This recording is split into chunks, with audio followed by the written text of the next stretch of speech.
Ya, saat ini saya akan menjelaskan tentang aplikasi Cloud, itu create, read, update, dan delete. Yang pertama, buka exam, aktifkan examnya dulu. Kemudian setelah itu di sini saya sudah buka Chrome. Di dalamnya ini data saya sudah ada, yaitu data dosen. Kemudian di dalamnya itu ada tabel dosen.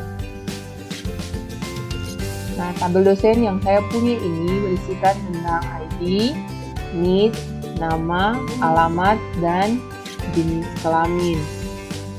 Setelah itu,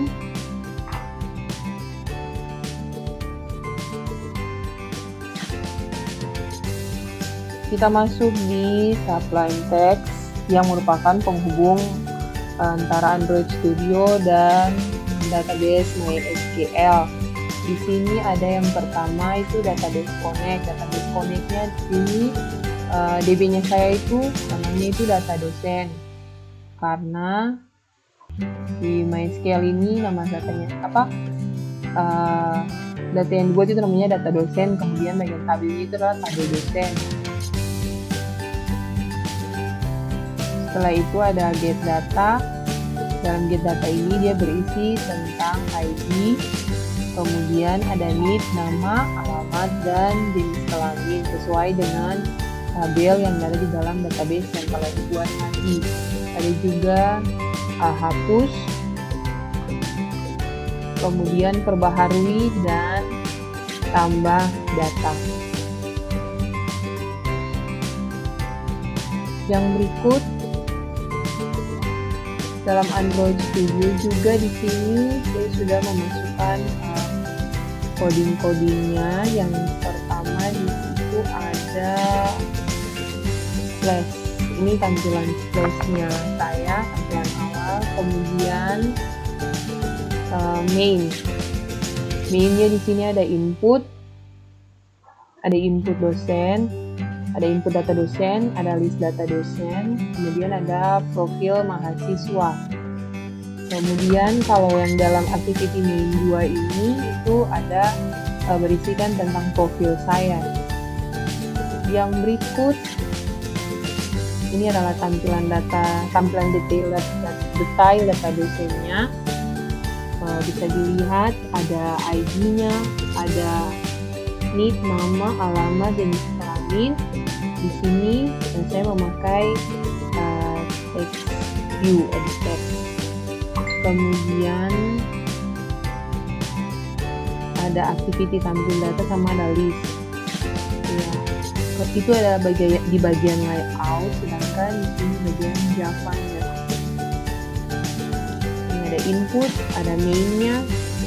Jadi ketika seperti ini slash, ini dia otomatis setelah gantian tidak otomatis langsung masuk ke bagian tampilan menu utamanya. Nanti dia akan memanggil main activity-nya seperti itu. Oke, mungkin itu gambaran singkat dari tampilan di dalam ADP-nya saya. Sedangkan kita akan lihat di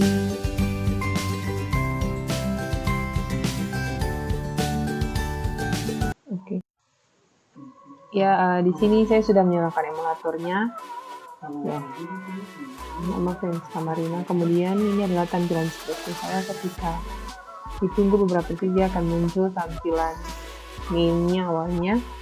Kemudian ini ada input dosen, input data dosen, sama profil mahasiswa. Kita akan lihat dulu profil mahasiswa. Ini adalah profilnya saya. Kemudian kembali input data dosen. Input data dosen di sini ada masukkan NIT, nama dosen, masukkan alamat, masukkan jenis kelamin. Di sini saya menggunakan edit text sehingga bisa memasukkan data atau teks. Contohnya, misalnya saya masukkan NIT, kemudian masukkan nama dosen, kemudian masukkan alamat, jenis kelamin.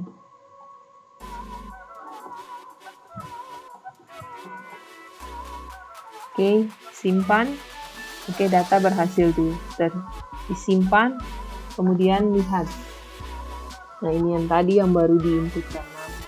Ini adalah ID-nya. Kemudian ini adalah ID 5 ini. Kemudian ini adalah NIP, nama. Kemudian ini alamat dan ini adalah jenis kelamin. Setelah itu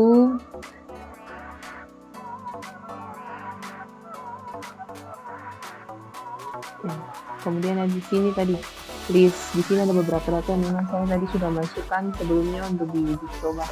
Ya, mungkin itu adalah sekian tampilan dari saya.